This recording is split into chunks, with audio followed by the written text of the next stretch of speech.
comfortable. I'm sure that I may buy your first car.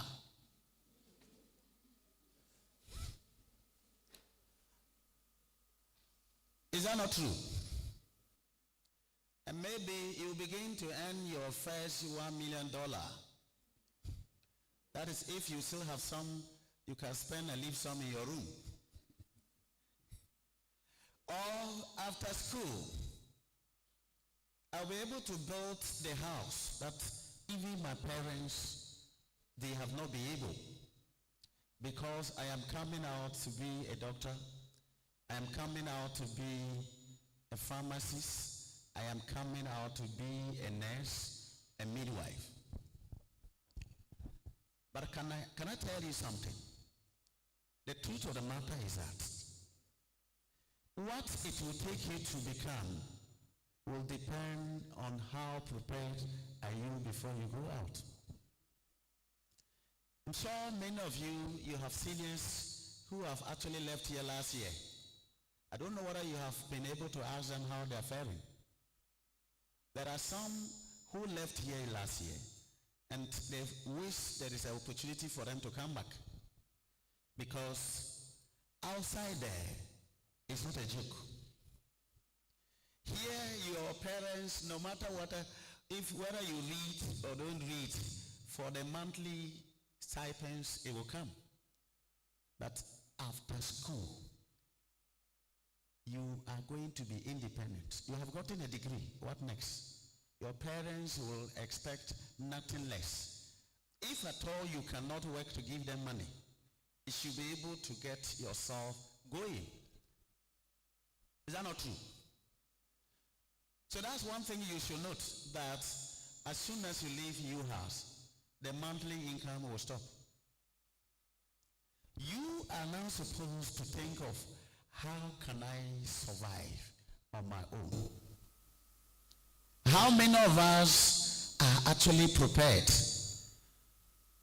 Fortunately, almost all of you here are coming out to be health personnel, health professionals.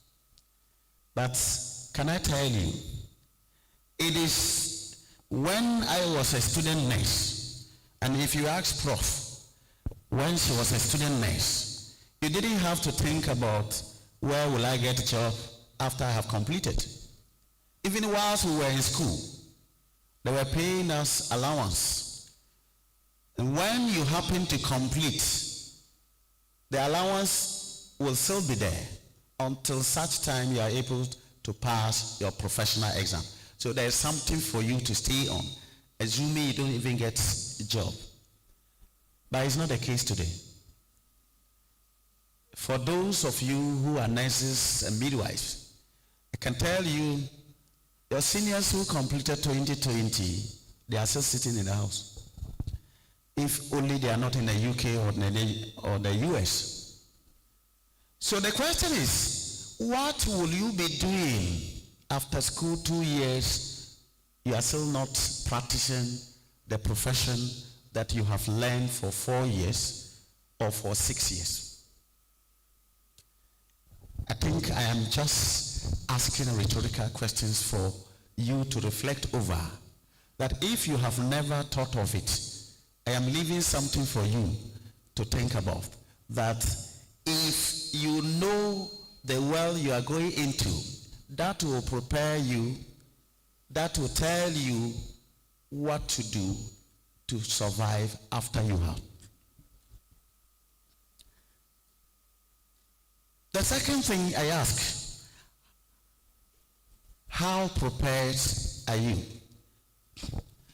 You have acquired all the knowledge, medicine, pharmacy, nursing, midwifery, medical laboratory technology, dietetics.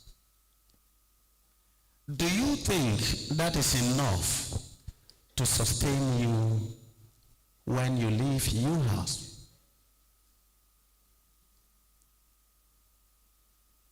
The question is, there is this saying that many are called, that few are chosen. That is the system we operate now. So it is not the case that almost all of you leaving UHAS will immediately get jobs. So what else did you acquire apart from your medical knowledge, your nursing knowledge, your midwifery knowledge, your pharmac?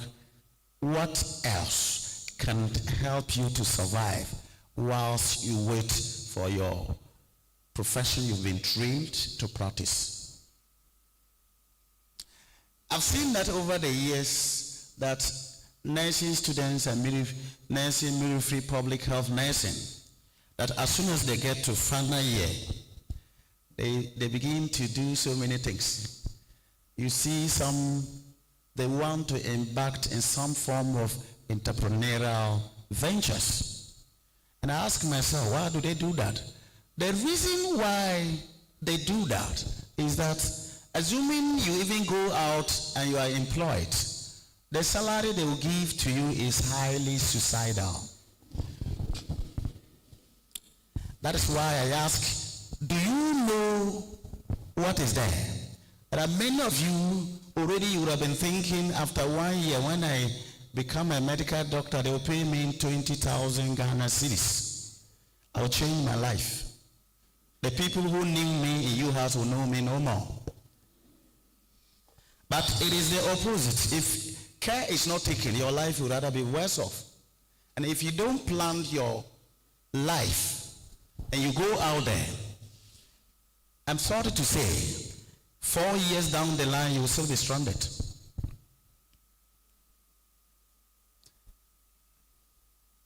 I believe you are listening to me, that it is a reality and that we have all faced. When we are in school, we think that after I finish school, I will work and earn a lot of money. I'll change my life, change the life of my family. But we go out to realize it's not the case. You need to work harder to be able to succeed. If I must succeed after UHAS, what do I need to do? The first is, do you have a vision?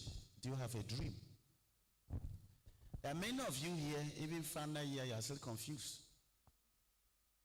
If I ask you, after 5 years, where do you expect to see yourself? I say, oh, Prof, when we get there, we'll decide.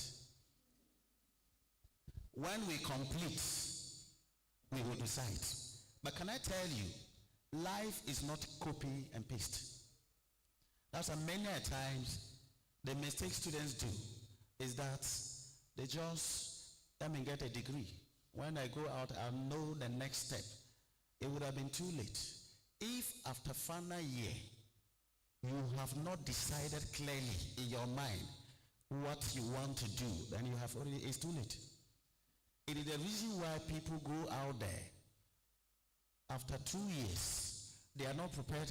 As soon as they've heard that Roger is doing masters in let me also apply. Why are you applying to do a master's program? No reason. Such an action can never take you anywhere.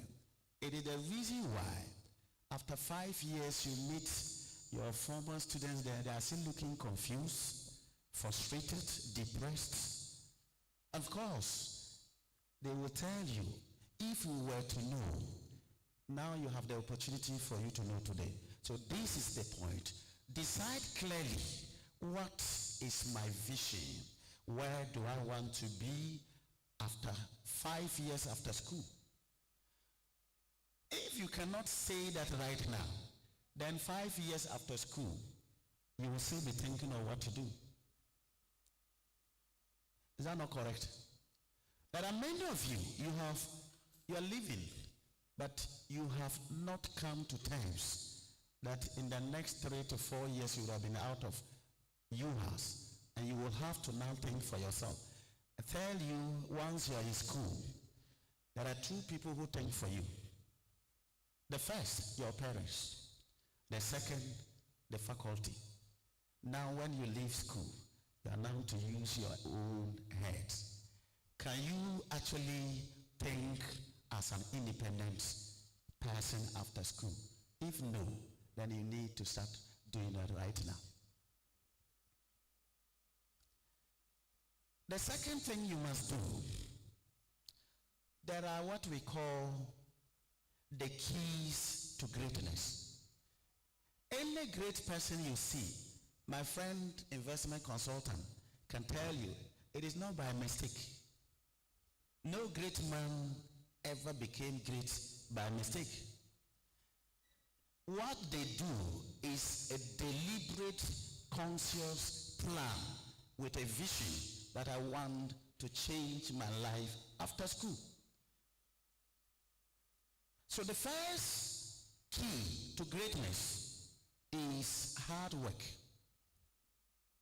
No matter what you do, if you don't work hard, you remain a poor man. Is that not true? That's why when you come to UHAS, from the first year to the final year, you leave here with final cumulative grade point average. Is that not it? And that clearly summarizes your effort you put in since you came to UHAS. So those who work hard are greatly rewarded. If you were here sleeping 9 hours, then you get a 1.5, which just helps you to go home. That is how life will also look like. If you don't work hard, after 5 years, you will see your course mates, your classmates, and you'll be asking yourself what happened. The truth of the matter is that, 1, hard work. You cannot go out and sleep 9 hours, 10 hours, 20 hours. You want to be great. It's not possible. If you were not even hard working in your house, now that you are going out, have that spirit that I'm going to succeed. I'm going to work hard.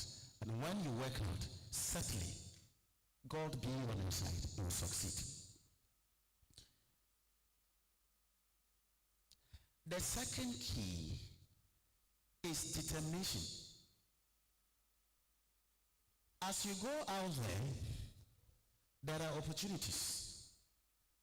Opportunities will certainly avail themselves. But can I tell you, there will also be challenges. Your ability to work hard to overcome challenges will determine how far you will get there. All the faculty that you see today, it is not the issue that we never faced any challenge. We never failed in life.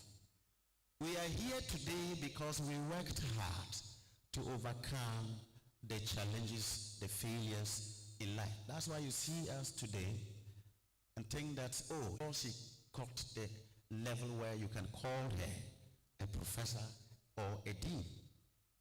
So remember, challenges are there. Failures you will certainly encounter, but your ability to overcome the challenges in life, the failures, will make you great.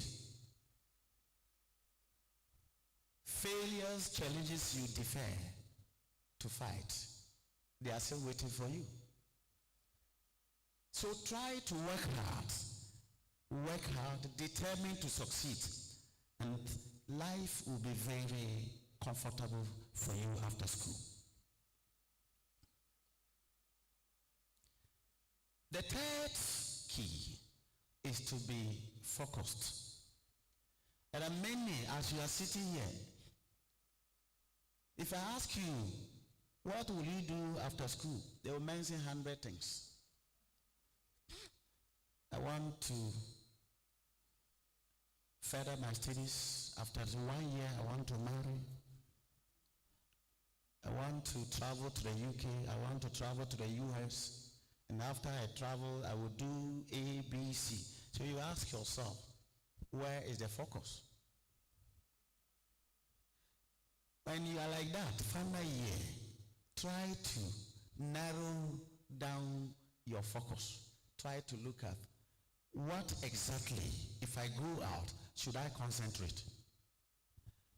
Your ability to know exactly what you want to do will help you to focus. If you want to be, for example, you want to be a lecturer in a university, of course, that will that will help you focus on what to do to become a lecturer. Is that not true? If not, you alone, you want to become a lecturer, you want to become a lawyer, you want, for those who are not doing medicine, you want to come in for graduate entering, you alone, how many? And you want to do MPhil in your chosen program. So where do you go? That will only leave you confused, no focus. So if you are not focused, you can be very intelligent, brilliant, but you will see yourself lagging behind. So the third thing, that if you must succeed, then you need to be focused on what you want. That's what the Bible, forgive me to quote. Where there is no vision, my people perish. Lack of knowledge, my people perish. So it tells you, once you have a vision, you will succeed.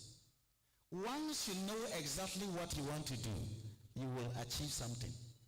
Ignorance will only destroy you, if not only leaving you very, very frustrated. So that is the first thing you have to do. The next thing, as you are here, who do you look up to? Who is your mentor? To some of you, your colleagues are your mentors. How can you see a baby backing another baby? You are all here, and it is your colleague who is advising you what to do to succeed in life. Have you asked yourself, what has your colleague got to show that he or she is advising you? To be at your level without having somebody you look up to you, that anytime you are in doubt, you can fall onto him or her for advice, you will fail. That's why people, anytime you see people or students moving together, ask them, who are they? You associate yourself with people who fail in life, you are likely going to fail yourself. You move with people who are very focused, who have a dream, who have dreams of becoming great. Even if at all you don't want to, they will force you to that level. So you need to have mentors, people who can advise you, people who have achieved something, people who have gotten beyond where you are, to tell you where to go, how to go, and when to get there. If you do that, failure will be very, very far from you. Even if you will, at least you will not fail totally. So you need to have people who are your role model. If you call Prof. Anama your mother, just because you see her here, then you are lacking you are missing a lot. Have you for once asked her, how did you get to this level? Now, if she begins to narrate her story, it will motivate you to work hard. Does that make sense? It will motivate you to work hard. So try to get people who can mentor you, who can show you the way, who can support you, who can encourage you. The last but not least, I think the MC talked about networking. Now, many of you, I'm sorry to say, that after school they will send you to some remote area. Maybe. So if you are not network, opportunity may show up. Nobody will get to inform you. So you want to be alone, you will die alone. You will fail alone. But the more people you are connected to, the better it is for you to succeed. So don't go out and say, I was even trying to avoid this book. Now that I've finished school, let's see how you will fail there. You will remain there. 10 years ago, You will only come back to town to realize that all your colleagues, they are somewhere.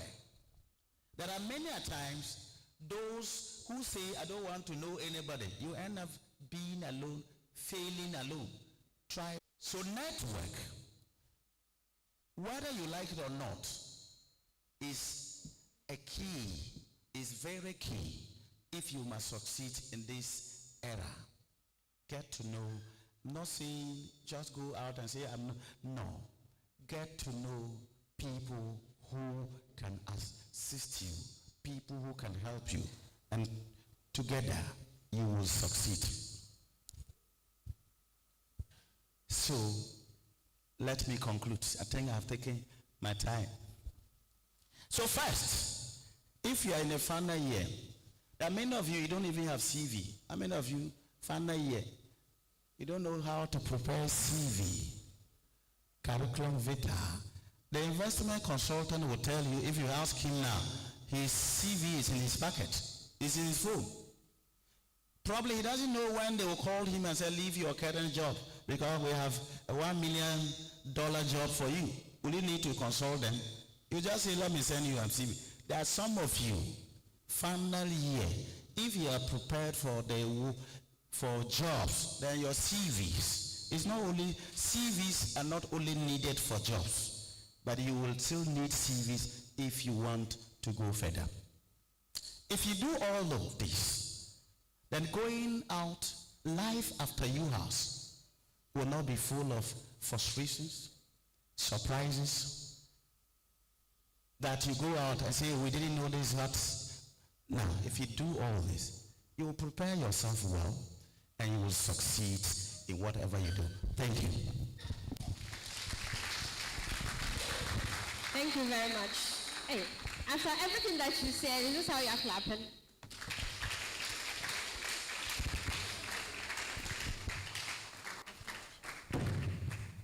So, a brief speech from our dean as they leave us for us to continue the rest of our program. We don't want to miss other sessions too.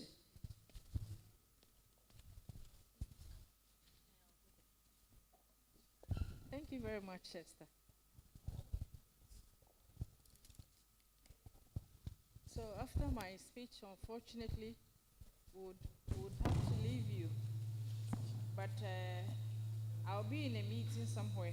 So even though I won't be here in person, I'm around. And you can always call on me. Thank you very much. So I'm the chair, and here I'm a guest speaker. So who do I address? So if you permit me to stand on the already established protocol. Thank you. I'll be speaking on the theme schooling abroad and program choices. Okay. Schooling abroad and program choices. So basically, I'm just going to share my thoughts on that and a little bit of experience. The world is evolving. Yes, indeed, it is. Rapidly, and education is no exception. The opportunity to study abroad has become a path that opens doors to a wealth of experience and knowledge. So let's explore why schooling abroad and making informed program choices important at this point. Indeed, they are important because they are pivotal steps in our educational pursuits. The prospects of studying in a foreign country can be both exhilarating and daunting at the same time.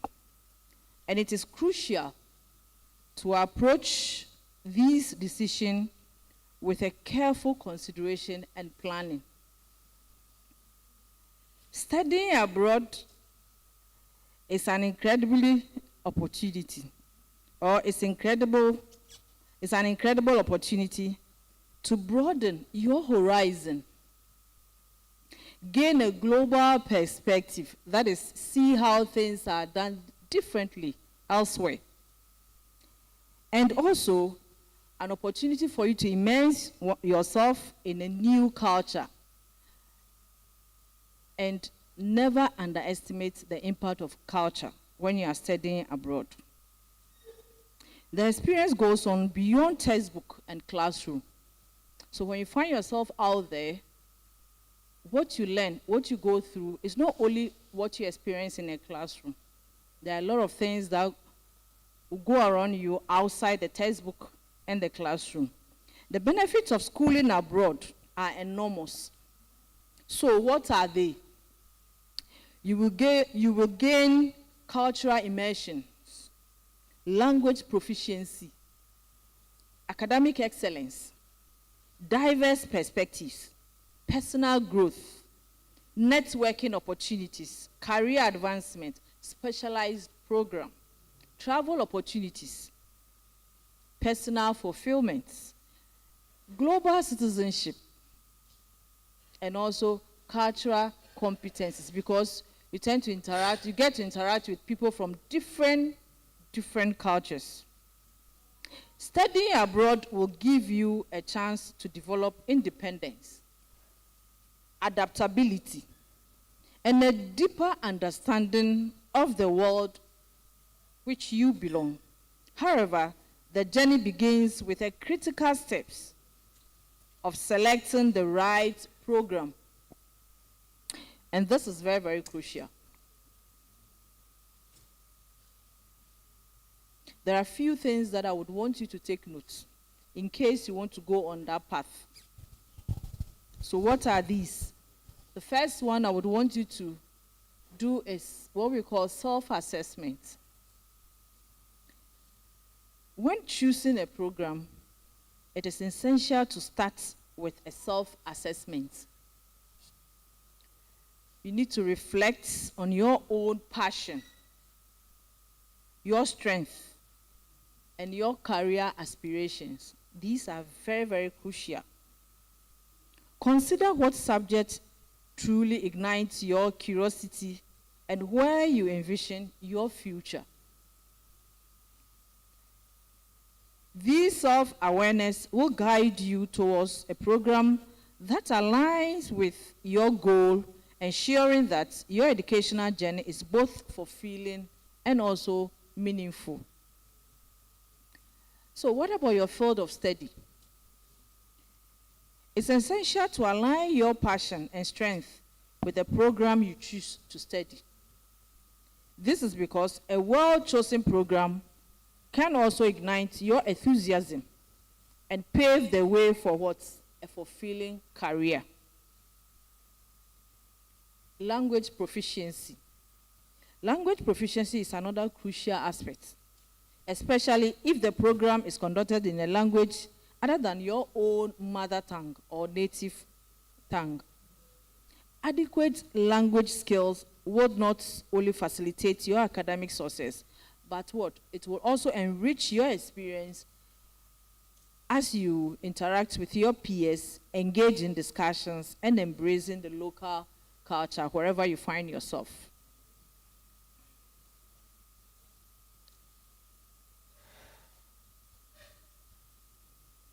And the very critical element, financial consideration. Financial considerations cannot be overlooked if you want to school abroad or pursue a program elsewhere other than your country. It is important that you calculate the total cost of tuition, fees, accommodation, and living expenses of whatever program you intend to pursue elsewhere. However, your best option would be to look into scholarships, grants, and financial aids. They are always available. Just open your eyes. These options can ease the financial burden and make your life, your dream, your studying abroad more attainable. Then now the application process, how to apply for the program. The application process requires a careful attention to details. Understand the admission requirements very, very key.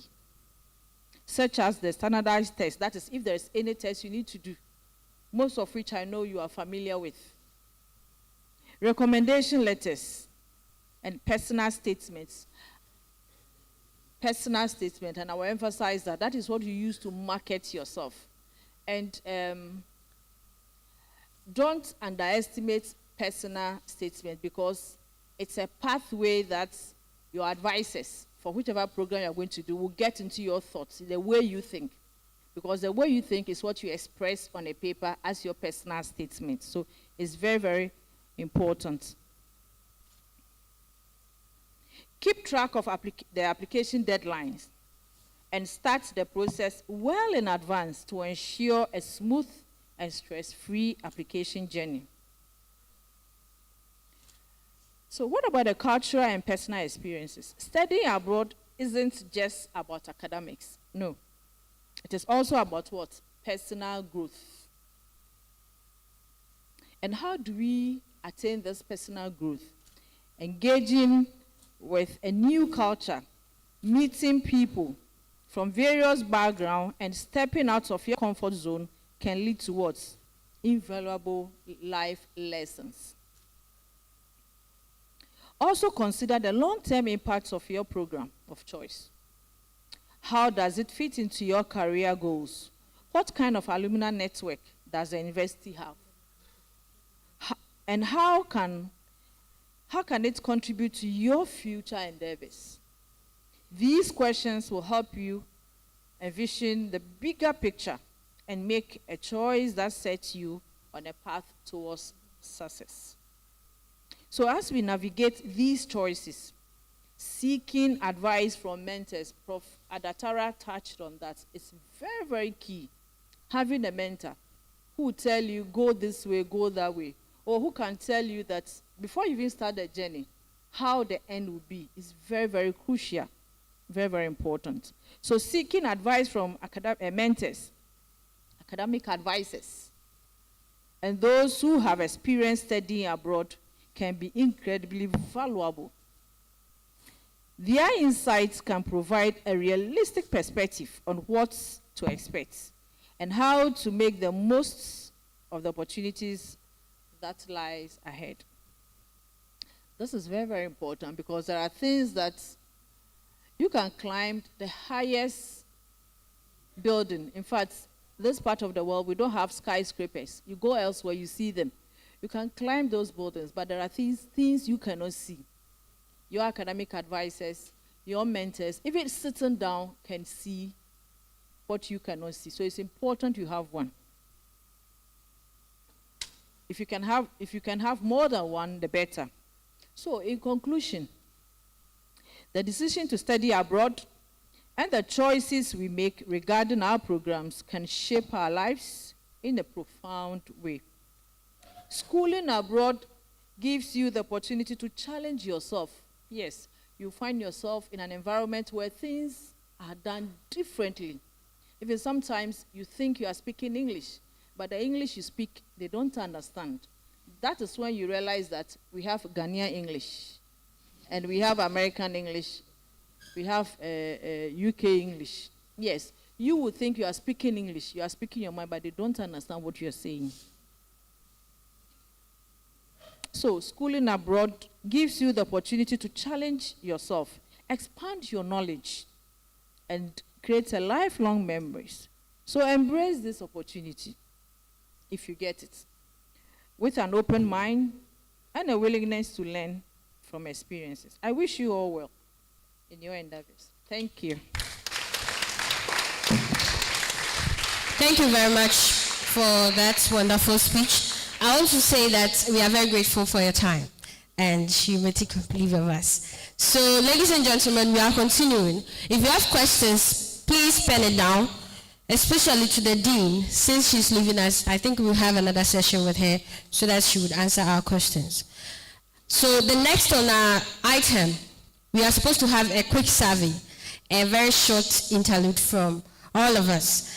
And it's a very simple question I want to ask. 2 answers, one gentleman, one lady. Who would answer that for us? So you're a final year student and you've it's left with like 2 papers, you are done.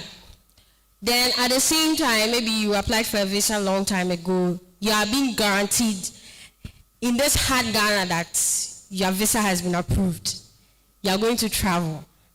However, you are not assured of anything outside. It's just that you apply to UK, wherever you want to go, and you have been given the approval. What are you going to do as a final year student? What are you going to do? I can see some people murmuring. Give me your opinion. One bold gentleman should stand up. It's supposed to be a long debate, but we don't have time. So 2 people should give me that answer. What are you going to do? Yes, I can see one lady there. Another gentleman. You are free to share your mind. Yeah?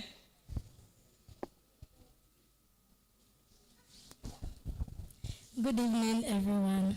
My name is Felicia Agato. So my view on this, I feel like as a final year student, I'm going to actually finish my exams before considering the visa. Reason being that the visa can as well be applied for later after I complete. But for my exams, I don't think so. And I don't think I'll get the edge to come back to learn for that same exam in case things don't go well. Thank you very much. Okay.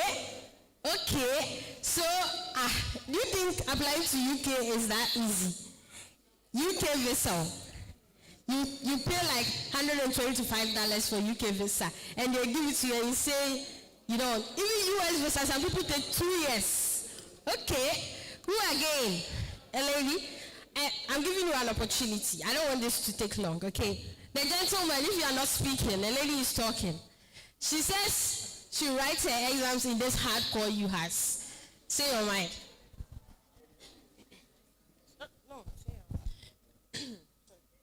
I think I'll finish my exam first because, no, it's not impromptu for me. Like, the fact that they've given me the visa doesn't mean when I go, I have work to do. I don't know what I'm going to do. I have to finish my exam. And there are equally better people outside. They are also studying their butts off, sorry for that. But then they're really working hard, and it's very difficult to get work, like, as a Ghanaian student going there, because if you've not gone through their education system, it's very difficult to get. So I'll finish writing my exams. So nobody is a hustler here. Nobody. All of you are DBs. I mean, that's why I say I should bring it away. Me, even if it's left with 1 paper for me to write before completing, I'll go to abroad.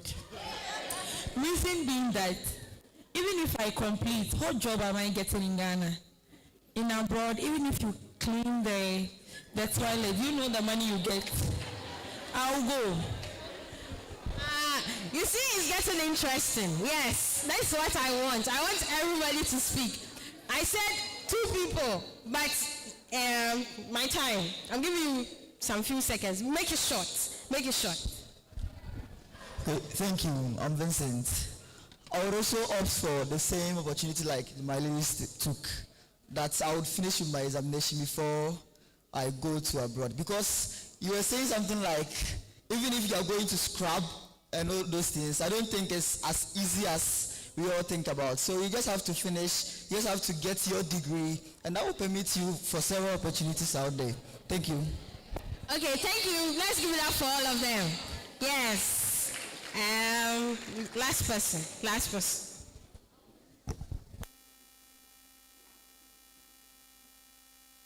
I'm thinking that no matter the number of papers that I'm left with to write, I'll go.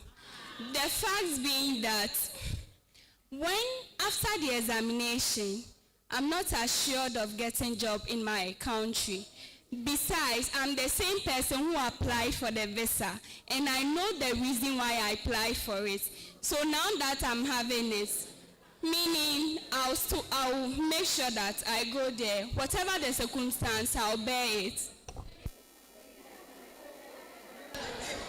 Hello. Yeah. I like the arguments in the room. So this this is the thing. This is the thing. It's both sides, depending on who you are and what you want to do. However, we have Node 8 in our midst, right? Node 8 is a company. Should I say it that way? Yes, a firm, a company, whatever you want to call it. They help people in their startup business, in IT technology and all those things. Before you think of going into a place that you have no idea of whatever that it holds for you, okay? You should have a plan, right? We all know that you complete school in Ghana here and you come back and stay home and you get stranded. That's not life. If you have a phone, if you have a laptop, I mean, you are good to go. And Node 8 is coming to give us a detailed speech about how we should go about such life. If you have any question, please take this opportunity and ask, because they are resource people. When they live here and you want to talk to them next time outside, you have to pay money for it. So let's give it up for the manager for Node 8 Ho as he comes to give us his speech. Thank you very much. Thank you very much.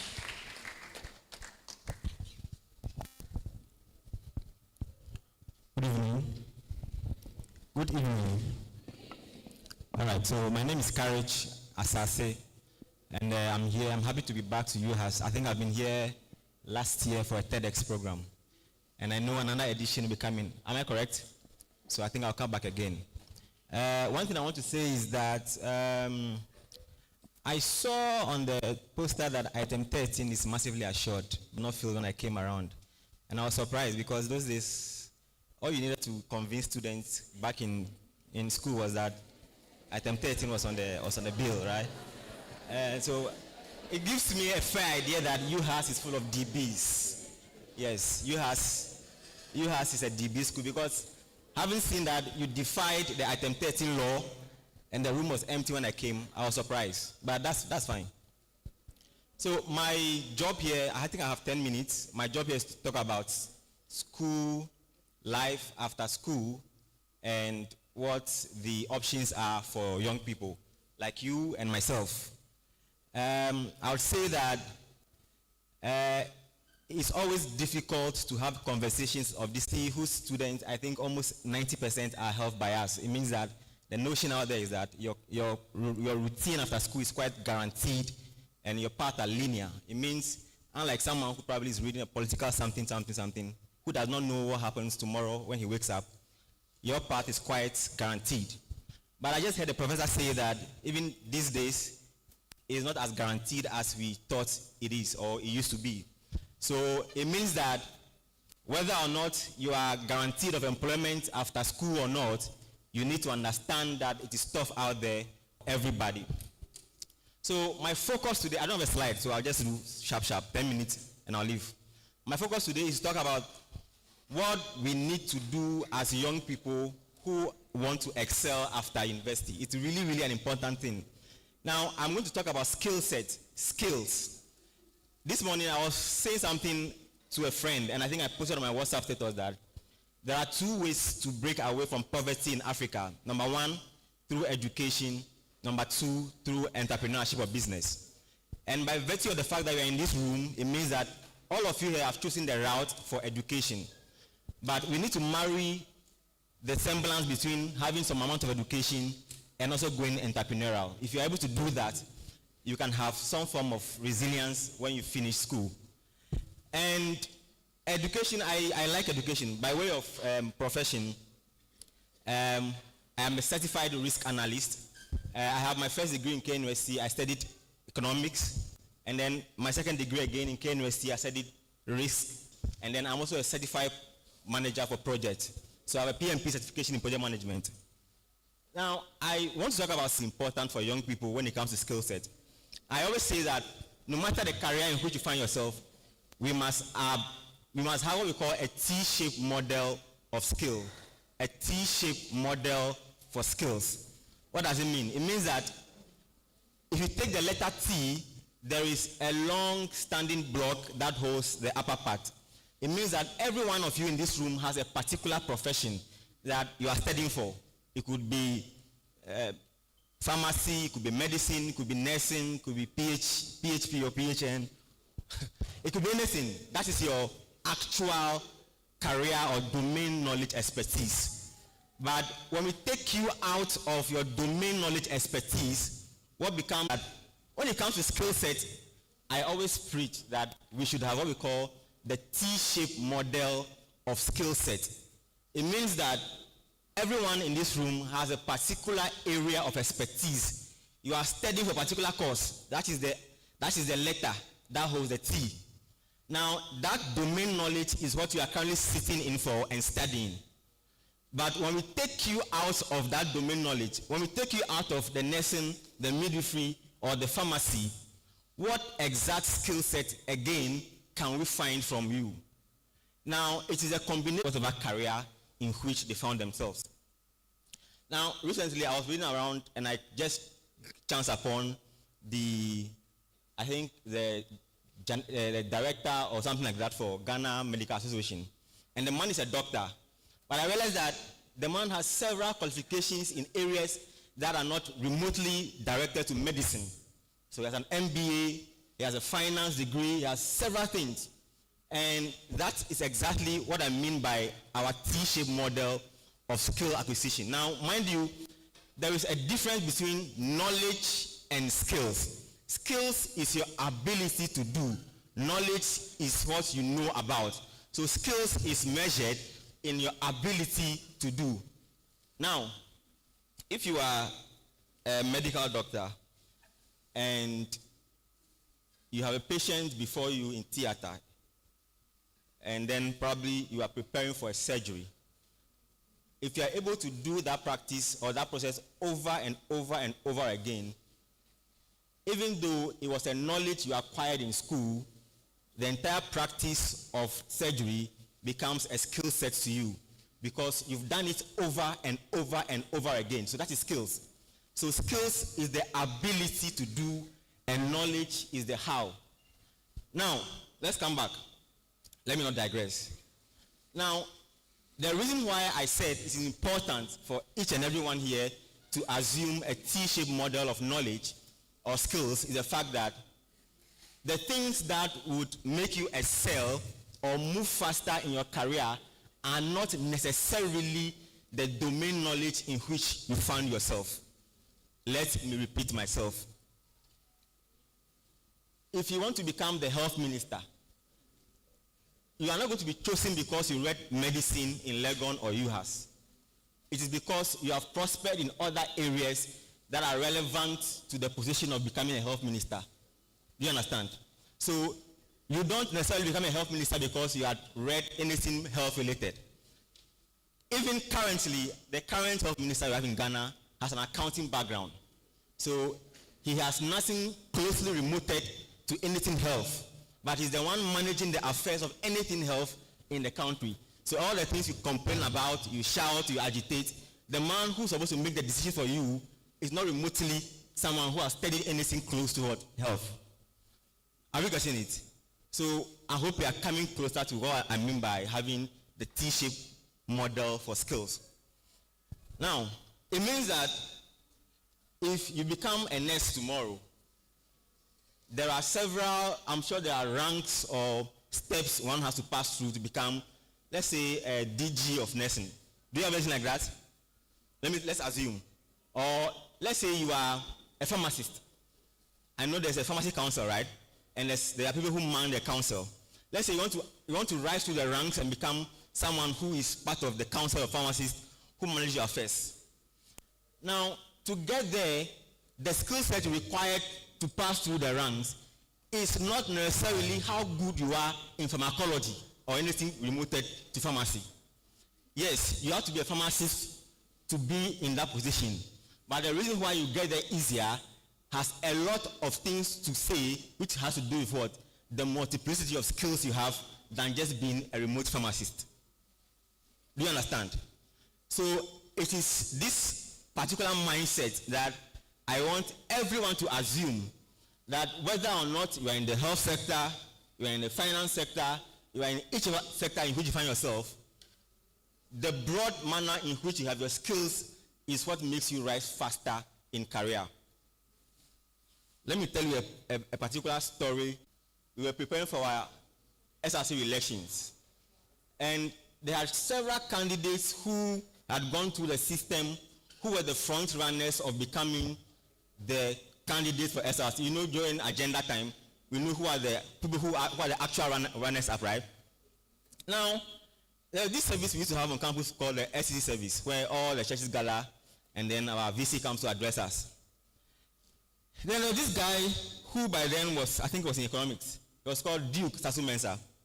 And Duke by then had gone with the school's debating team to South Africa to win some serious award as the best speaker, you know, and was really the guy of the moment. So on that particular Sunday morning, when we were having a service, Duke and his entourage came back to Kumasi. So they had a chance to address the school about what happened when they were in South Africa for the debate competition. So Duke stood on and gave a very resounding speech. I mean, an Nkrumah level speech.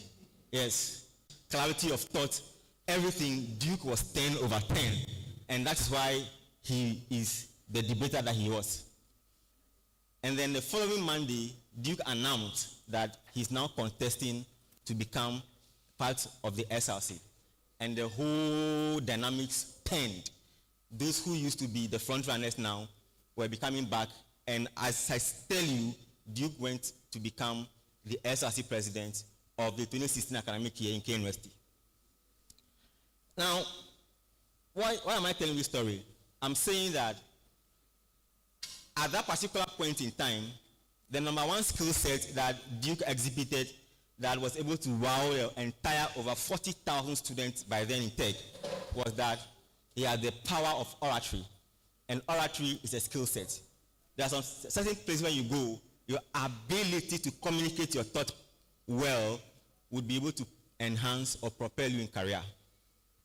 What Duke needed at that particular point was the fact that he was able to speak to us in a much more flowery way, and Duke went on to become the SRC president. I can tell you that he actually was one of the worst performing, but yes, he was one of the worst performing presidents, but the focus by then was that he was able to convince us by way of speech. Now, there were several criteria, or there are several things that we can use to benchmark ourselves when we come to skill sets for young people. So, number one is that the ability to write well is a skill set. Now, I explain. It sounds cliche, very, very cliche statement, but I'll explain. Your ability to write well, to organize your thoughts. See, I work for a firm, and 80% of my work is about writing reports. Like what I do on a daily basis is about writing reports. Sometimes I write as many as 50-page reports.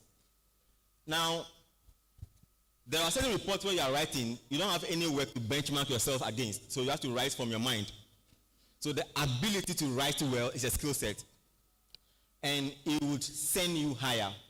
Let me give you another example. We are currently running a program called the Healthy Cities for Adolescents, and that particular program is a £300,000 funded program, which is currently the program we are managing in our firm right now. Now, as part of the requirements, we needed to recruit certain people for certain roles for the program. So, those of you who understand development, a key part of the decision that we've taken for the people that came on board was their ability, or what we call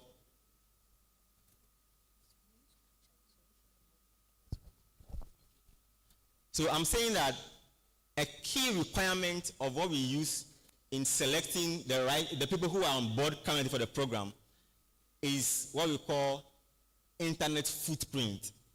So we have your CV in front of us, we have your qualification, we have everything. A simple, what's your name? Google the name into Google, and then whatever comes in the first page of a search engine is what we needed to convince ourselves. Now, some of you, if you type your name into Google, it's only your Facebook account or your Snapchat link or anything remotely to social media that comes up.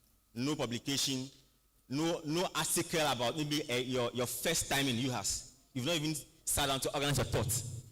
you've not even written anything remotely about how you can summarize a course you've taken that you like.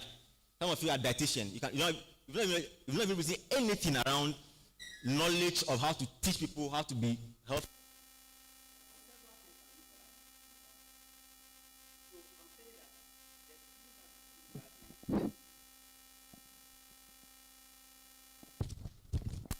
To bring on board whoever was recruited for the project was based on the internet footprint of the candidate. At the end of the day, we saw that whoever we chose had already set out a particular clear path of whoever they want to be from the days of their university. And the fact out and say, no, in 10 years, 2 years, 5 years time after school, these guys, no matter what, they'll make it. And some of those things are what you do now whilst you are on campus. Let me digress. There's an interesting story I need to share with you. You know, the days when I was on campus, the focus by then as a student is that you have a fine balance between your academics and the things that are not of use to you outside academics. Those are what we call the extracurricular. Now, those days, everything used to happen in Accra, you know. And in 2015, we had what we call TEDx Accra, the gathering of the giants. And I saw that particular program as a very interesting opportunity and told myself that, well, I needed to do something by volunteering. So I left Kumasi, traveled to Accra, stayed in Accra for a week, and then we had this whole TEDx program in Accra. The following semester, we organized another one in Kumasi called TEDx Kumasi, which I was the convener for. So for 2 years in final year, for two semesters in final year, we had TEDx 1 and TEDx 2 before I graduated. Now, one of the things that really was beneficial for me was that by the time we're done with the TEDx program, I had 3 offers for national service. By the time I was done organizing or helping people to organize a particular program, I had all these offers for NSS. But some way, somehow, I don't even know what happened. I ended up in Ho for NSS. So for national service, I was teaching at Marco Girls. I was an econs teacher. So I taught for the full NSS period for 1 year, and then I was given the GES appointment to stay over, so I spent another 1.5 years. So in all, I spent 2.5 years as a teacher in Marco Girls. I'm sure everybody in this room knows Marco Girls, right? Then, by the time we're getting to the 3rd year of my appointment as a teacher, I said, no, I don't think this is the life I wanted to live. So I had, just like what happens in the days of the Bible where people have visions, I had a rook awakening. And one day I walked to the headmaster's office and said, well, thank you very much for the offer. At least we were around 8, 9 that came for service, but you were kind enough to retain me as the only NSS person. Even though I do not have a teacher qualification, I didn't go to UCC or Winneba. So I was grateful. But I wanted to make a U-turn in career. So I wanted to kindly resign from the role as a teacher so that I can go and do other things. Now, someone will say that is luxury because very few people can have the courage to actually turn down an employment opportunity like that. Because, and even those who have been to UCC and Winneba are fighting to get posting. So someone will say, well, I was privileged, but that's not the case. I actually was motivated in other areas that I felt that the things I wanted to do for my life, if I stayed in a classroom, even though it was an exciting opportunity, I would have missed out a lot on the things I wanted to do. So I had to leave Marco in 2019, went back to Accra, and I came back to Ho for Note 8. Now, these are some of the things I wanted to share on, which has to do with the fact that when we were in school, when we were teaching by then in Marco, the focus for a lot of the boys or a lot of the people there was that it was national service, let's do what we can do and then leave. But we had other commitments. The days where we had to gather final year students, trying to explain to them simple economic terms, you know, they see that the subject is very difficult. So we're trying to teach them, and the focus was that by the time your class, you know, if you go to secondary school, you have a class to yourself. So you want that by the time your class goes for WASE, you improve on the performance of the other previous years. And that was the focus. And by the sort of hard work we have to put in, staying on campus late hours, running classes for free, explaining things, are some of the things that actually caught the eyes of my superiors, and they gave me the chance to stay on. Now, how do we relate this back to our conversation of having multi-dimensional skills as a young person when you are on the university campus? It is important because, as I said, there are a lot of you in this room, or some of you, if I may say, that if we take you away from the course in which you are studying, you might not be able to function properly outside that particular scope of your study.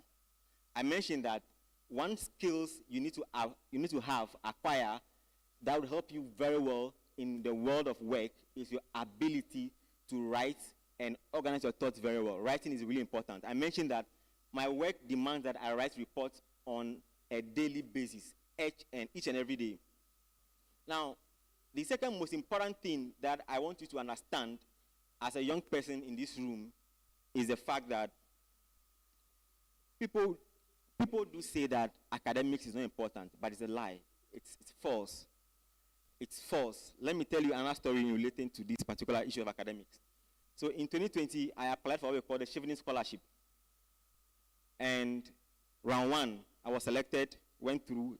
If those of you who understand Chevening Scholarship, it's a very tedious and rigorous process that by the time you go through and you are not selected, you'll be depressed. Like, it's one of the most rigorous scholarships I've ever been through. I've been through MasterCard, I've been through all the rest. But Chevening taught me, for me to ask myself questions, and sometimes I want to cry in my room. Chevening was really, really that tough. So I went through Chevening Scholarship. You write 4 different essays. And then by the essays period, you'll be shortlisted for the next round. So I got a message that, well, I was shortlisted for what we call interview. And then Corona came. So during our year for Chevening, Chevening used to have the interviews at the British Embassy. But because of the Corona, we had a virtual one. So we had the virtual interviews after the qualification round 1. And then the email came that I was selected for the next round, but I was placed on a waiting list. Hallelujah. So the days of Corona where nobody was doing anything, there was no school, there was no work, we were all staying home and having fun on Twitter. So I was really, really, like, that particular year, I applied for several scholarships, MasterCard Foundation in Edinburgh. When I wrote the essay I wrote, I said, no, this was a masterpiece. Then I was on reserve list. And then the determination came finally by July about. I got an email that those who have been selected are preparing to move to the UK.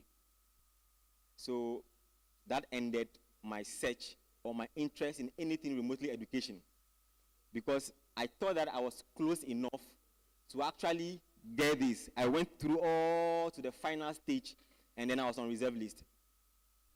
Now, one of the things that I learned while I was going through that phase of applying for schools for further education is the fact that don't discount the essence of what? Academic excellence. People will lie to you that, oh, it's not necessary, Charlie. What matters is you passing through the system, getting a certificate, and going hustle out there. Now, there are a lot of applications, even for graduate internship programs, for most companies. They put a cutoff limit on the GPA or CW of a candidate they want to choose. So you can never go and work in EcoBank through their graduate program and be a third lower. No, because the requirement is for second lower. To what we call the SCU Africa program. I don't know if they have it in UHAS, but in tech, we have the SCU program. And the qualification to go through is that you must be either first class or second class upper.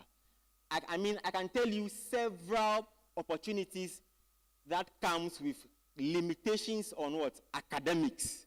Like, but the limitation is that you are not able to make the cutoff by the requirements of the GPA. So you see your dreams being dashed in front of you. It is easier. It's an easy route if you can make the grades whilst you are here. Because whether or not you like it or yes, the reason why you are in school is because of academics. Any other reason becomes what? Secondary. If you want to become a pastor, probably might go to what? A seminary school. If you want to become anything else, there's a reason why we call it holistic education. Of being in school for 4 years, try and major in what becomes important to you, which is academic, because there are times where there are opportunities that you get missed on because there's a cutoff by virtue of academic that would let you not be able to achieve some of those things. So it's important day and age where we have democratized money making, where there are a lot of other routes to make money other than the formal system. Try as much as you can to still make sure that whilst you are here, capitalize on what works best, which is what? Academics. My third and final point, because my 10 minutes is up, is that whilst you are in school, understand the value of knowing who your neighbor is. In simple terms, networking. I mean, networking. Now, those days, when I was in university, I was in Katanga. I was on the annex block. And the annex block is it's not a very nice place. But one of the funny things that I actually noted on my floor was the fact that my next roommate was someone from PSEC who was part of the National Science and Maths quiz team. Then my third roommate, another door close by, from Botwe, who was part of this. And either they are in electricals, or they are mechanical, or they are in civil, or they are in medicine, or they are in pharmacy, or optometry. Now, what it means is that I realized that, well, the value of my stay on that block for the entire 1 year period is to make sure that I find a lot of benefit, not anything material, but benefit in terms of human resource from the block before we move out to private hostels. So most of these guys right now are still my friends. And if I need anything in terms of my professional assistance, I have people I can call on. The funny thing that most of us do not want to agree on is the fact that job application and applying for jobs is a very tedious process. Whilst you are applying for a job, someone is networking their way to the same job. The two of you are not the same. Let me repeat myself again. For now, you are in school, so you may not understand what it means to apply for jobs. Some people apply for 300 jobs in a day, and they get 299 rejections. Your mindset will eat you up, and you might even die early. It's a tedious program if you are home and unemployed. I'm saying that job application is a very tedious process. And putting all together the requirement to apply for a job is not an easy task. Whilst you are applying for the same job, someone else is networking their way to the same job. The two of you are not on the same pedestal. I need you to understand that. So whilst you are here, your next door neighbor, your next door friend in class, your next door person in church can be a valuable resource to you when you leave the walls of UHAS. I mean, if I never took anything away from my 4-year stay in tech and my 2 years back again for master's, the valuable thing I learned from that school is that it has given me a litany of people that have directly and indirectly supported my life and made my choices much more easier. Thank you very much. Thank you very much for such a wonderful speech. You can take the opportunity to network as well. We have 5 minutes for questions. 5 minutes, then we'll close. So if you have questions, kindly show up. Yes, come forward. 5 minutes for questions.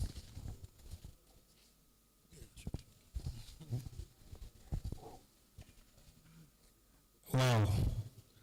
A round of applause for courage. I didn't know we were in the same school.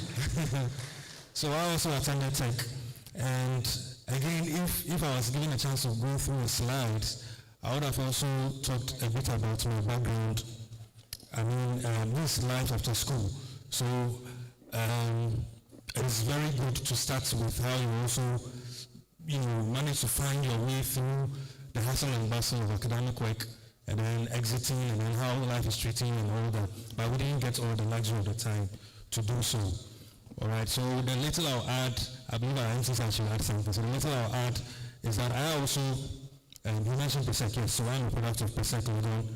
I study science, and about 85% of my classmates are all doctors. Many of them are outside the country and all that. A few of them are electrical engineers, computer science engineers and all that. And I also came out to, study medicine. I actually got a chance to read medicine in Legon. I had it. I was assigned to Sabah and all that. But again, one of the speakers spoke about focus, because I thought I could do everything. Okay, and when you know you can do everything, you're not really focused on what you actually are called to do. So I wrote in NOVDEC before I wrote WASI. Second year I wrote in NOVDEC, had a chance to, our time, you said 2050, right? Our time, you have to wait for 1 year before there was. So all that wait, I had my NOVDEC, and I got a chance to read medicine in Legon. So the process and everything started, and along the line, I was getting confused. Why do I want to do medicine in the first place? Once it came, I did well. I got KNUSC. So that's how I also entered KNUSC. But still, confusion. I entered KNUSC to study engineering. Okay, I didn't want to do the medicine again. Confusion. I finished school. I wanted to go into finance. Okay, and I didn't get a chance to sit in a lecture like this to get, facts right, to help you to program your mind very well, to know what exactly you are called to do and how you can contribute to the advancement of society. So along the line, there were aptitude tests after school. Fidelity Bank called me, connected me to work in one of their, wealth management, departments. There were courses I did and all that. And again, I think many of our speakers, touched on continuous studying, because you don't know exactly what you would be good at doing. So continue studying. I got a chance to work at where I am today. It's not easy. It's a lot of investment in time. It's a lot of sacrifice. Networking, yes, because some of the jobs offers I had, they were all through networking. Preparing yourself with your CVs and all that. And I believe that courage, it gives opportunity for us to give maybe our numbers out, so that those who have, because I don't know, I'm in Accra, right? I usually come to our road branch for supervisory work. So I can give my number out. So some of these things you can just be calling, we can network after school. I have a partner who is a medical doctor, by the way. So if anyone wants to look on those things, it's all about networking. So maybe after here I'll stay around, I can give my number out, and perhaps who knows what the future might hold. I think it's a little I'll add. So the questions. Okay. As you were speaking, please, if you have a question, the camera is capturing you here. That's why I want you to come forward. The questions concerning the investment. Yeah. Let's do this. Some people have a class. Please. Yes, thank you.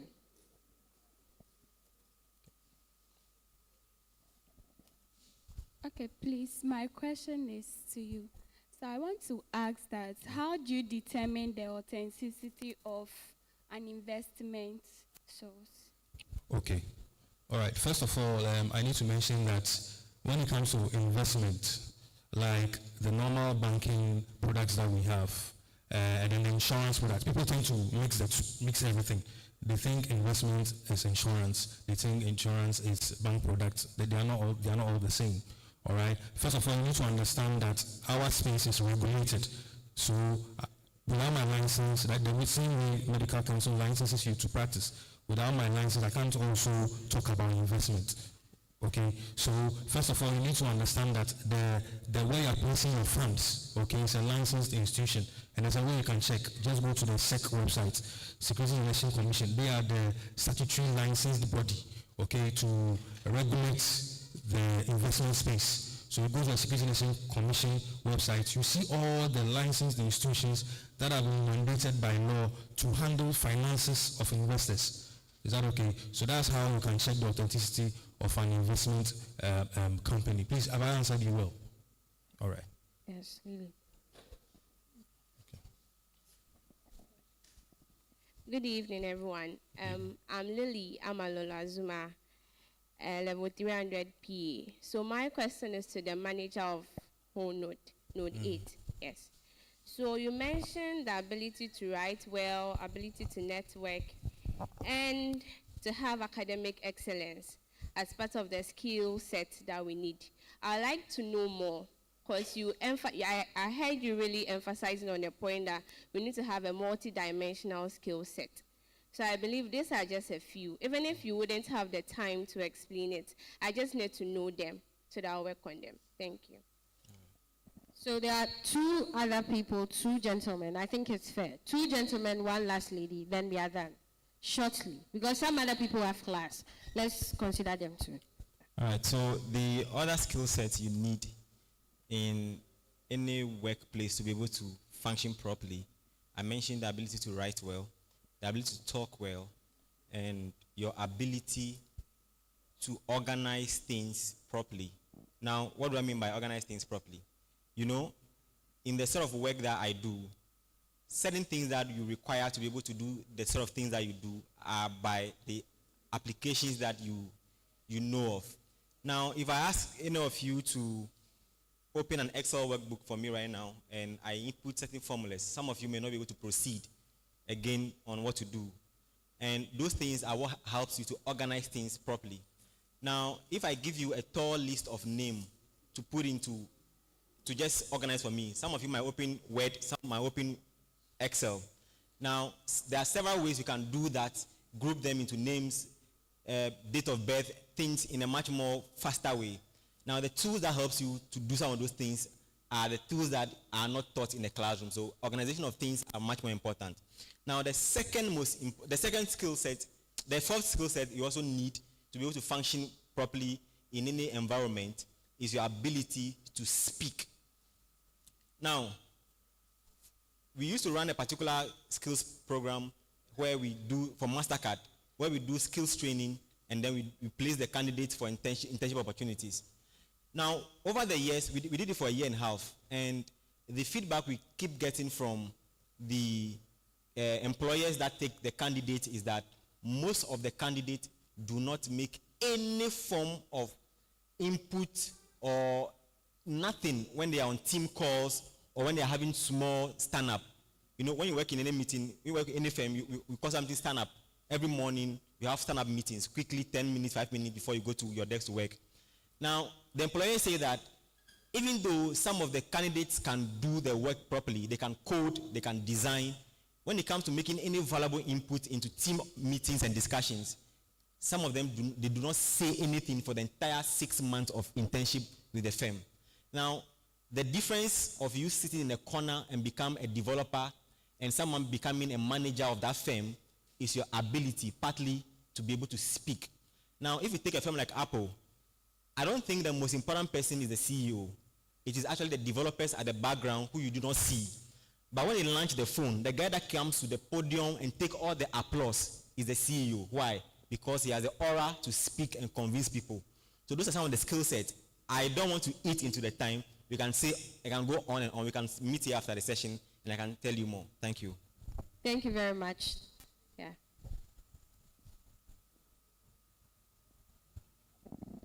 Good evening.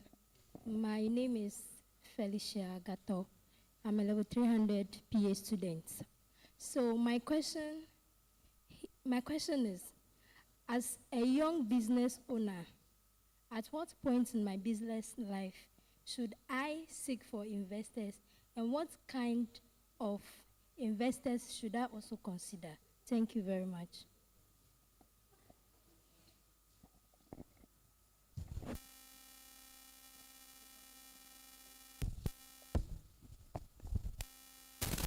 Hello?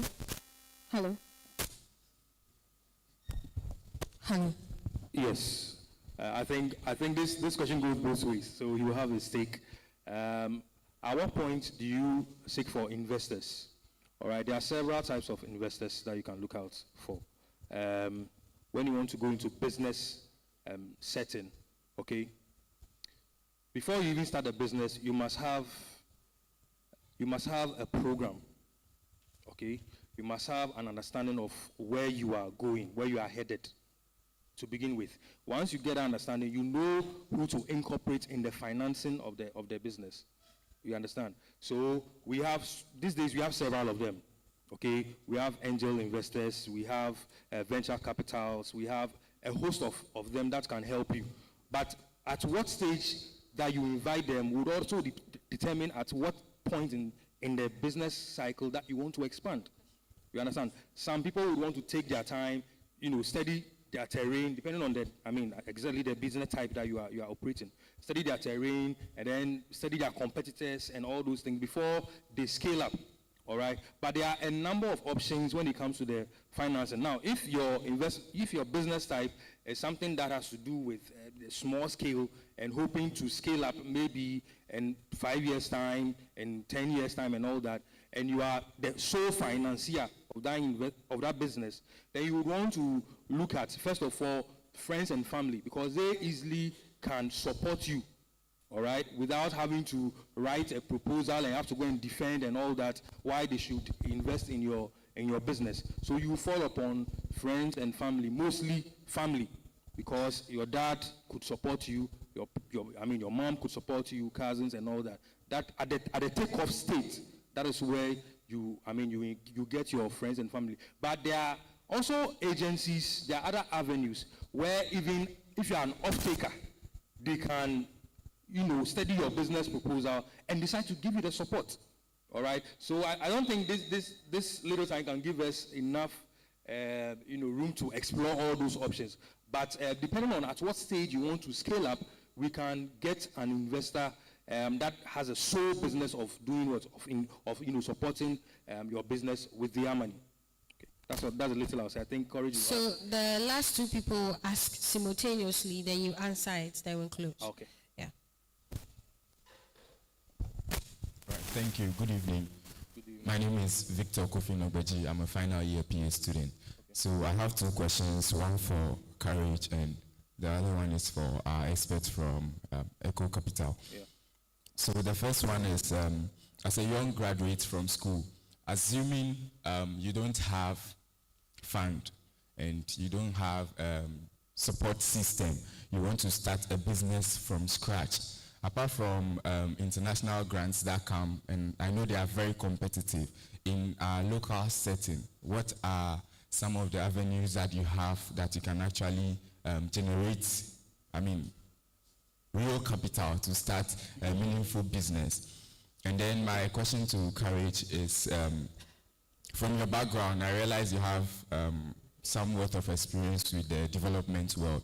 So for someone who have wide range of experience with the development world for a long time and you want to start maybe a career in the development world where they don't really focus on your profession, either you're a doctor, nurse, they are not really interested, but to work in that aspect, how do you maneuver your way into the development world? Thank you. Okay, so I think your question comes a bit close to the next one. Okay. Last person. Good evening. My name is Guy Julian, and I'm a level 200 medical student. My question is with respect to the investment aspect. In a competitive world where we see a tension between a high-class earner and a low-class earner, how can a low-wage earner compete with regards to investment? And are there systems that are there for them to delve in easily? If the systems are there, how effective are the systems? Thank you. Okay, thank you very much. So I think I'll start with the last question so I don't forget. So there are systems that could help the low or mid-range earners, okay? In the past, when you talk about investment, people think that you need to have 10,000, 100,000 and all that to invest. No. I was telling my colleague in the morning that we will need to talk about the Club 20 Challenge, because it's a product that we've also developed to help even students to do some form of investment. So such that every week you can do 20 cedis investment. And you can easily do that because now we are digitally connected. You can just slide some 20 cedis from your Momo account to your investment account. So we have those avenues available, as well as the high net worth clients who want to have some sort of private wealth investment. That is also there. Where people have in excess of 100,000, they need professional management. That is our job. The wealth managers will come in and manage that. So even though there's a disparity between low-income earners and then high-income earners, there is a room for everybody. And I believe when you approach the investment banks, we would have the opportunity to assist you and engage you. You know, when Professor Adatara was giving the speech, he mentioned that Nasikani, where would the money even come before you get to invest? Because the money has to come first before you can, you know, take what is going to cater for your needs before you get your residue, the remaining to invest. The issue is that if you are waiting for the in yourself, and that is why sometimes I talk to people, I tell them that, look, the Netflixes and all those subscriptions you've done, please, they are taking money from your pocket. You say you don't have money, but if you calculate a year, the subscriptions you've logged on to, and you do the monetary equivalence, you are spending a whole lot of money that they actually pass through your fingers, and if we tell you that 10,000 pass through your fingers, you never believe. Okay, so there is always a place for low-income earners. I believe you need to sustain the discipline to be able to get some residual income to invest, and we will help you, no matter how much small the funds is. The thing is that you are looking at the long term, so over a long period of time. There are people in this world today, they don't have 100,000 cedis in their account. Meanwhile, they've worked about 30 years plus. You understand? They don't have, people retire with 10,000, and you'll be surprised. But if you start now, 50 cedis, 100 cities, and you give it a long period of time, I'm sure you would have scaled up even up to more than 1 million cities. It's possible. And then please, the first question that we had, like I mentioned to the other lady, there are financing options. Okay, there are several of them. Even this day, many banks are now trying to set up funds to products to extend funds to SMEs and all that. I heard Courage mention of MasterCard. I think that the last time they had a collaboration with APSA, right, for them to get some fundings to SMEs and all that. So if we get to meet, we are able to, as it were, understudy your proposal and then to now look at what financing options will best suit your business type and how soon you will scale up. What are it's a tall order. We need to just sit down and then go through, run some analysis, and then we should be able to assist you in that regard. All right, thank you. I just want to add something small to the question about financing for businesses. So partly what is what we call the business support for accelerator incubator models of businesses. Now, I can tell you from experience that the best form of financing for businesses is through bootstrapping, which is your own money. Now, any form of support you want to go for, external support, it can be either debt or equity. Even if it's debt financing or equity financing, you are paying for it at the end of whatever timeline that they give you. If it is 50 years, 100 years, you still pay for it. Now, if it's debt financing, someone gives you a lump sum of money and takes away a chunk of your company in terms of decision making. So that means that someone can give you 100,000 USD or 100,000 cedis, and the person takes part of your company. What it means is that the next time you are in distress, the person gives you another money and takes away another part. By the time you realize, your share of value for the company might be somewhere 5%, and it can push you out. That's number one. If it is equity financing, someone gives you a lump sum of money through, let's say through VC, 100,000 Series A, Series B, or Series C funding. They don't take a debt from you. They don't require that give them a part of the company. But what happens is that you are under pressure to declare profit, so they can also get someone to buy your company and they can take away their dividends. Whether debt or equity, you are still under pressure. No matter the timeline given to you, you might sit in your room one day and then maybe commit suicide. I'm telling you some of these things which are very practical. You see people going for large sums of money and they're burning through the cash because it was raised through VC financing. The challenge is that your company must be declared profitable in the nearest future so someone can buy it and the people who fund the money can be able to take back their dividends. So the best way is that please try and bootstrap your business by your own self. Bootstrapping means self-financing. Once you do that, if you become profitable, people will be able to buy ownership stake, and that is the best way I can assure. Now, the other question that was supposed to be mine was about how you can make a headway, or you can become part of, to work for the development agencies, right? Now, there's no linear path, just like every other career. But if you are working for development companies, what I understand is that every development agency is a multinational who has an agenda by the funding agency that is funding them. So when you take GIZ, GIZ is funded by the German taxpayers. When you take UFID, it's by the British taxpayers. When you take UN, UN is funded by some other entity. When you take UNDP, UNICEF, any of these development agencies have their own manifesto and agenda that they are pushing. So the easiest entry point is the fact that you are someone who understands policy, either through written or through tech. So policy is the easiest way through which you can work in any development agency. Now, there are several issues on policy. We have finance policy, health policy, tech policy, different policies, economic policies. So if you have a domain knowledge in health, you can understand the policy aspect. What are governments in the world thinking about health in this aspect, WHO politics? If you are someone who has economic background, what are ways you can easily enter into any of these agencies? Try to understand the vision of the agency and the policy that backs them. UNICEF is an agency under UN, but their focus is supporting children. UNDP is an agency under UN, but they want to end hunger. WHO is an agency under UN. They want to support world health, you know. So any of these agencies have their own policies that they deal with, but entry purpose, just understand how you can work your way around policy. And by policy, you are able to write very well, because policy is about writing a lot of policies where people can implement. I hope that makes sense. Okay, thank you all for such wonderful inputs and questions. We are sorry, but we cannot continue again. I hope you enjoyed it. I hope you enjoyed it. Yes, so next time, we are going to have another session, and I want to specially thank our speakers, because I personally feel like you are still within our levels. So you understand our corners, and you've sorted us out. Thank you very much.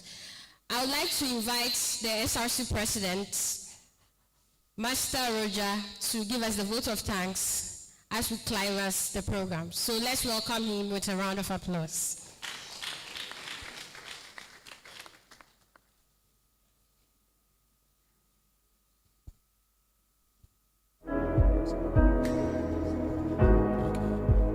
First and foremost, we thank the Almighty God for enabling us to have this program in spite of the many challenges that we faced. I'd like to thank our speakers, especially Mr. Horatio and Courage, my very good friend Courage, for sticking with us even though you have very busy schedules. I'd also like to thank all of you who made time out of your busy schedules to actually be here and enjoy the program. We did this program for you. I hope you've enjoyed it. I hope you've learned enough from it. And I hope that the few activities left, especially the Friday live band night and the Saturday bash, I hope you really enjoy those as well. I think that's all. Thank you very much. Thank you. Thank you. So we have come to the end of the program. Yes. If you want to network, don't let this handsome gentleman go away. Grab them in a positive way. If you're a lady, if you're a man, make use of it. Thank you all, and we thank God for a successful program. Have a nice day.